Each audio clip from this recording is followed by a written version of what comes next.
कहानी की शुरुआत में दिखाया जाता है कि एक कपल डेट पर जा रहे हैं जिनमें लड़की का नाम आयरिस है और लड़के का नाम पॉल है। पॉल ने आयरिस की आंखों में पट्टी बांधी है। वो कहता है तुम्हारे लिए सरप्राइज है। पॉल ने एक जगह पर गाड़ी रोकी और आयरिस की पट्टी खोल दी। ये एक रेस्टोरेंट है जो नया नया खुला है और ये एक ऊंचे टावर के जैसा है और इसका नाम है स्काई व्यू। ये जगह नई नई है तो शहर के कई बड़े लोग यहाँ आए हुए हैं। अब आयरिस और पॉल लिफ्ट से टावर के ऊपर जाने लगते हैं। ये सब ऊपर पहुंच जाते हैं। ये टावर इतना ऊंचा है कि यहाँ से पूरे शहर का व्यू दिखता है। यहाँ पर आयरिस को थोड़ा अनकंफर्टेबल महसूस हुआ तो वो वॉशरूम चली गई। यहाँ पर एक बच्चा बैठा था जो इस जगह पर गाना गा रही औरत का था। वो समझ गई कि आयरिस प्रेग्नेंट है। वो कहती है तुम्हें अपने बॉयफ्रेंड को बता देना चाहिए। तभी पॉल वहाँ आ जाता है और कहता है चलो खुली हवा में चलते हैं। ये टावर के सबसे ऊपर आ गए। यहाँ पर पॉल आयरिस को प्रपोज करता है। आयरिस भी उसे बता देती है कि वह प्रेग्नेंट है। तो पॉल कहता है ये तो खुशी की बात है, हमारी अपनी फैमिली होगी। पॉल कहता है चलो इसे सेलिब्रेट करते हैं। तभी आयरिस ने देखा कि एक लड़के ने यहाँ से एक सिक्का फेंका और सिक्का ईयरबैंड से होते हुए फैन में फंस गया। आयरिस और पॉल सभी के साथ डांस करने लगे। किसी का भी ध्यान डांस फ्लोर पर नहीं है कि उसमें दरार पड़ने लगी है। सभी लोग बस डांस में मस्त हैं। डांस की वजह से हो रहे वाइब्रेशन से इसका स्टील स्ट्रक्चर डैमेज हो रहा है। उधर फैन का ब्लेड टूटकर गैस पाइप को डैमेज कर दिया जिससे गैस लीक होने लगी। तभी अचानक डांस फ्लोर टूट गया और लोग नीचे गिरने लगे। पॉल भी उनके साथ नीचे गिरकर मर गया। वहां पर अफरा तफरी मच गई जिससे वहां आग लग गई जिससे कई सारे लोग आग में जलकर मर गए। बचे लोग सीढ़ियों से नीचे उतरने लगे। तभी सीढ़ियां भी टूट गईं और लिफ्ट में इतने ज्यादा लोग आ गए कि वो टूट गई। आयरिस उस छोटे बच्चे को बचाने की कोशिश करती है लेकिन अंत में वो भी मारी जाती है और अचानक चिल्लाते हुए स्टेफी इस सपने से जाग जाती है। वो इस वक्त कॉलेज में है। इस हरकत से पूरी क्लास उस पर हंसने लगती है। रात को जब स्टेफी सो रही होती है तो इसी सपने की वजह से जाग जाती है। वो 2 महीने से रोज ये सपना देखती है। वो अपनी रूममेट को बताती है कि सपने में जो लड़की का नाम है वही मेरी नानी का नाम है। उसकी रूममेट कहती है तुम्हें घर जाना चाहिए और इसके बारे में घर वालों से बात करनी चाहिए। स्टेफी को भी यही सही लगता है और वो अगले दिन अपने घर आ जाती है। घर पर आते ही वो अपने डैड से मोम के सामान के पुराने बॉक्सेस के बारे में पूछती है। उसके डैड पूछते आखिर बात क्या है तो स्टेफी बता देती है कि मुझे अपनी नानी आयरिस को ढूंढना है। तभी स्टेफी का भाई चार्ली वहाँ आ जाता है। वो कहता है मैं मामा के घर जा रहा हूँ। तो स्टेफी कहती रुको मैं भी तुम्हारे साथ चलती हूँ। उसके डैड उससे कहते हैं कि मामा से आयरिस के बारे में मत पूछना। ये दोनों अपने मामा के घर की तरफ निकल गए। रास्ते में स्टेफी चार्ली को बताती है कि मुझे हर रात एक ही सपना आता है अपनी नानी आयरिस का, जिसकी वजह से मैं सो नहीं पाती, जिससे मेरे मार्क्स कम आए हैं। अगर अच्छे मार्क्स नहीं आए तो मेरी स्कॉलरशिप कैंसिल हो जाएगी। ये अपने मामा के घर पहुंच जाते। वहां पर अपने भाई बहन से मिलते हैं। स्टेफी मामा मामी से मिलती है। यहाँ पर स्टेफी अपने मामा जिनका नाम हावर्ड है उनसे आयरिस के बारे में पूछती है लेकिन हावर्ड उनके बारे में बात नहीं करना चाहता। स्टेफी बताती है कि हर रोज मुझे एक असली जगह का सपना आता है जो 50 साल पुरानी है। जिद करने पर हावर्ड उसे बताता है कि मेरी मॉम आयरिस एक पागल औरत है। हमारे डैड की मौत के बाद वो पागल हो गई। मुझे वो तुम्हारी मॉम को स्कूल नहीं जाने देती थी, घर में लॉक करके रखती थी। कहती थी कि अगर उनके हिसाब से नहीं चले तो मारे जाएंगे। उनका पागलपन इतना बढ़ गया कि पुलिस को आकर मुझे वो तुम्हारी मॉम को उनसे दूर ले जाना पड़ा। वो बताते हैं कि हम जहाँ भी गए उन्होंने हमारा पता लगा लिया और हमें खत भेजने लगी जिनमें लोगों की भयानक मौतों की खबरें और उनकी लाश की भयानक तस्वीरें होती थी। स्टेफी कहती क्या अब भी उनके खत तुम्हारे पास हैं? हावर्ड कहता तुम्हारी भलाई इसी में है कि तुम उस पागल औरत से दूर रहो। लेकिन स्टेफी अपनी मामी से उन खत के बारे में पूछ लेती है और सीधे आयरिस के पते की तरफ निकल जाती है। आयरिस शहर से दूर जंगल में एक छोटी सी कैबिन में रहती है। स्टेफी बताती है कि मैं आपकी नातिन हूँ तो आयरिस उसे अंदर बुला लेती है। आयरिस स्टेफी से उसकी मॉम यानी अपनी बेटी के बारे में पूछती है। स्टेफी उन्हें बताती है कि वो हमें छोड़कर चली गई जब हम 10 साल के थे। स्टेफी बताती है कि हर रात मुझे एक ही सपना आता है जिसमें आप डेट पर गई हैं और डांस फ्लोर टूट जाता है और सब मर जाते हैं। आयरिस बताती है कि ये तुम्हारा सपना नहीं है, मेरा पूर्वाभास है। वो बताती कि बरसों पहले स्काई व्यू में उन्हें भविष्य की झलक दिखी थी और कैसे उस दिन मैंने सबको बचाया। सबसे पहले उस लड़के को सिक्के फेंकने से रोका, फिर म्यूजिक बंद करा के सबको डांस फ्लोर से हटने को कहा जिससे सब बच गए।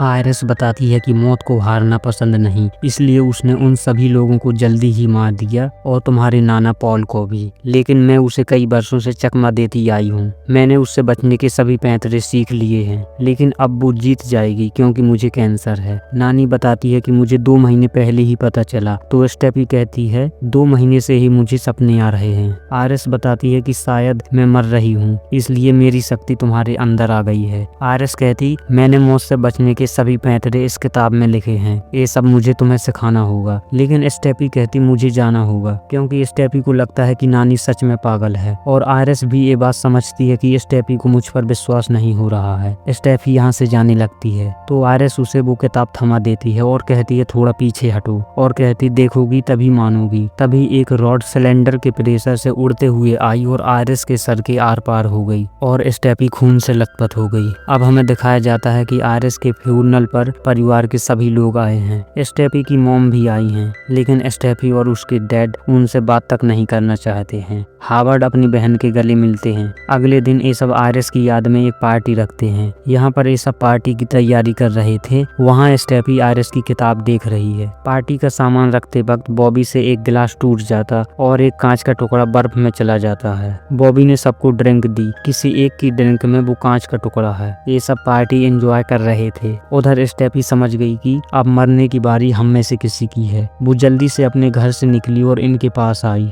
तभी बॉबी का पैर स्विंग मैट के अंदर चला गया, जिससे जूलिया का ध्यान उसकी तरफ चला गया और उसकी ड्रिंक घास में फैल गई और कांच का टुकड़ा सीधा खड़ा हो गया। हावर्ड स्टेफी के पास आ रहा था तो कांच उसके पैर के आर पार हो गया और वो जैसे ही जमीन पर गिरा, एक फावड़ा घास काटने वाली मशीन पर गिरा और वो चालू होकर सीधे हावर्ड के मुंह पर आ गई, जिससे हावर्ड की बहुत ही भयानक तरीके से मौत हो गई। कोई भी कुछ नहीं कर पाया, सब चिल्लाते रह गए। परिवार के सभी लोग फ्यूनरल पर आए। इसके बाद स्टेफी ने आयरिस की किताब के सभी कागज दीवार पर लगाए और सबको बताने लगी कि सबसे पहले आयरिस खत्म हुई, फिर हावर्ड। स्टेफी समझाती है कि मौत ने उन सबको मारा जो उस दिन स्काई व्यू में थे। मौत को एक एक करके मारने में उन्हें कई साल लग गए। तब तक उनके बच्चे पैदा हो गए जिन्हें कभी इस दुनिया में आना नहीं चाहिए था। अब मौत उन्हें भी मार रही है, यानी मौत की नजर हम सब पर है। लेकिन किसी को भी स्टेफी की बातों पर यकीन नहीं हो रहा है। स्टेफी बताती है कि मौत हमें उम्र के हिसाब से मार रही है, यानी अगला नंबर एरिक का है। लेकिन किसी को भी स्टेफी पर यकीन नहीं है तो ये सब यहाँ से चले जाते हैं। अब हम एरिक को देखते हैं जो एक आर्ट स्टूडियो में काम करता है। शाम को एरिक अपने डैड की याद में एक टैटू बना रहा था। तभी एक जंजीर जो सीलिंग पर लगी थी वो वहाँ से निकलकर सीधे एरिक की नाक की बाली में फंस गई।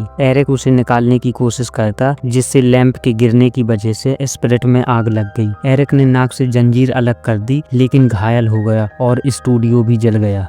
स्टेफी बार बार उसे कॉल कर रही थी, लेकिन वो कोई जवाब नहीं दे रहा था। तो वो चार्ली के साथ उसके घर आ गई। एरिक बताता है कि वह ठीक है। स्टेफी कहती तुम्हें संभल कर रहना होगा, लेकिन वो स्टेफी की कोई बात नहीं सुनता और उसका मजाक उड़ाता है। तभी जूलिया रनिंग के लिए निकलती है। जैसे ही वो थोड़ा आगे जाती है, वैसे ही उसके सर पर एक बॉल लगी और वो कचरे के डिब्बे में गिर गई और कचरे के ट्रक ने उसे अपने अंदर डाल लिया। इन तीनों ने ट्रक को रोकने की कोशिश की, लेकिन ड्राइवर म्यूजिक सुन रहा है। उसने हाइड्रोलिक को ऑन कर दिया। स्टेफी ने जूलिया को बचाने की बहुत कोशिश की, लेकिन उसकी बहुत ही दर्दनाक तरीके से मौत हो गई। स्टेफी कहती मुझसे ऑर्डर में गलती हुई है, तभी मैं जूलिया की जान नहीं बचा पाई। तो यहाँ पर स्टेफी की मामी कहती तुमसे गलती नहीं हुई है। दरअसल एरिक हावर्ड का सगा बेटा नहीं है। इसका मतलब मौत एरिक के पीछे नहीं है। और अब अगला नंबर बॉबी का है। आयरिस की किताब में एक ऐसे इंसान का जिक्र था जो ऐसे इंसान को जानता है जो मौत से बच गया है। आयरिस की किताब से पता चला कि उसका नाम जेबी है और वो होप रिवर नाम के हॉस्पिटल में काम करता है। ये सब उससे मिलने के लिए हॉस्पिटल जाते हैं और वहाँ एक जेबी से मिलते हैं। ये वही बच्चा था जिसे उस दिन आयरिस ने बचाया था। जेबी बताता है कि वो और आयरिस अच्छे दोस्त थे। वो बताता है कि मैंने और आयरिस ने मिलकर उस केबिन को सुरक्षित बनाया था। जेबी उन्हें बताता है कि एक लेडी थी जो मर गई थी। मशीन ने उसे मरा हुआ बता दिया, लेकिन फिर से उसकी सांसें चलने लगी और इस तरह से उसने मौत के चक्रव्यूह को तोड़ दिया। जेबी बताता है कि मौत को हराने के सिर्फ 2 रास्ते हैं। पहला मरकर जिंदा हो जाओ या फिर किसी को मार दो और उसकी जिंदगी तुम्हें मिल जाएगी। स्टेफी कहती क्या इसके अलावा कोई और रास्ता नहीं है। अब जे भी यहाँ से जाने लगता है और कहता है मैं भी आयरिस की तरह बीमार हूँ। वो कहता अब मैं अपनी बची जिंदगी खुलकर जीना चाहता हूँ। एरिक और बॉबी एक प्लान बनाते हैं। एरिक कहता पहले मैं तुम्हें मारूंगा और यहीं पर डॉक्टर तुम्हें बचाएंगे। बॉबी को पीनट बटर से एलर्जी है, अगर उसने इसे खाया तो उसकी सांसें बंद हो जाएंगी। ये दोनों एक रूम में चले जाते और उस रूम में MRI मशीन है। एरिक उसे धोखे से चालू कर देता है। दूसरी ओर स्टेफी, चार्ली और उनकी मॉम इन्हें ढूंढ रहे हैं। वे लोग इन्हें कॉल करते लेकिन कॉल नहीं उठाते हैं। जैसे ही बॉबी ने पीनट बटर वाली कुकीज खाई थोड़ी देर में उसे घुटन होने लगी और उसकी दवा एरिक ने ले ली थी। तभी MRI मशीन की पावर बढ़ी जिससे एरिक की सभी चीजें शरीर को फाड़कर मशीन में चिपकने लगी। एरिक चेयर के साथ मशीन में चिपककर दर्दनाक और भयानक तरीके से मारा गया। बॉबी ने दवाई ले ली जिससे वो ठीक हो गया, लेकिन तभी एक बड़ा स्प्रिंग मशीन ने खींचा जिसने बॉबी की खोपड़ी खोल दी। अब स्टेफी भी वहां आ गई। चार्ली कहता मौत ने एरिक को क्यों मारा, वो तो मामा का सगा बेटा भी नहीं था। तभी स्टेफी कहती उसे मौत से उलझने की सजा मिली है।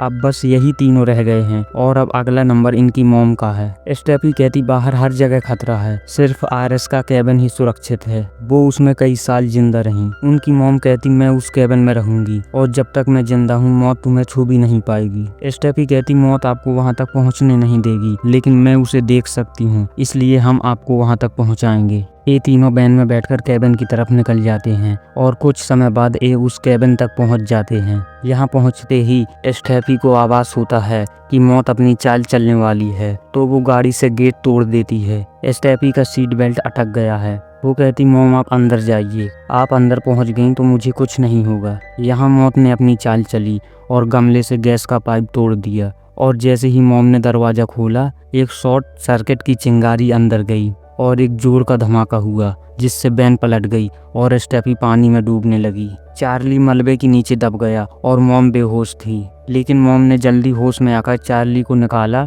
मॉम का चेहरा जल गया है। वो कहती अपनी बहन को बचाओ। इतना कहते ही बिजली का खंभा उनके सिर पर गिरा और उनकी मौत हो गई। चार्ली जल्दी से स्टेफी को बचाने के लिए वैन के अंदर गया और जल्दी से स्टेफी की सीट बेल्ट चाकू से काटी, लेकिन तब तक वो सांस न मिलने की वजह से बेहोश हो गई थी। चार्ली उसे होश में लाता है। इनको लगता है स्टेफी मर गई थी और चार्ली ने इसे जिंदा किया और ये दोनों कहते अब हम सेफ हैं। ये दोनों घर की तरफ निकल जाते हैं। एक दिन स्टेफी, चार्ली और उनके डैड तैयार होकर चार्ली की दोस्त जेनी के घर गए। जेनी के डैड डॉक्टर हैं। उन्होंने बताया कि स्टेफी सिर्फ कुछ देर के लिए बेहोश हुई थी। अच्छा हुआ कि चार्ली ने वक्त रहते तुम्हारी जान बचा ली। तभी स्टेफ को कुछ आभास होता है कि जेनी ने बिल्कुल आयरिस की तरह ड्रेस पहनी है। तभी एक तेज रफ्तार ट्रेन पटरी से उतरकर इनकी तरफ आने लगी। ये दोनों अपनी जान बचाकर भागे। कुछ सेकंड बाद ट्रेन थम गई। इन्हें लगा बच गए। तभी पीछे से बड़े बड़े लकड़ी के खंभे उड़ते हुए आए और इन दोनों की चटनी बना दी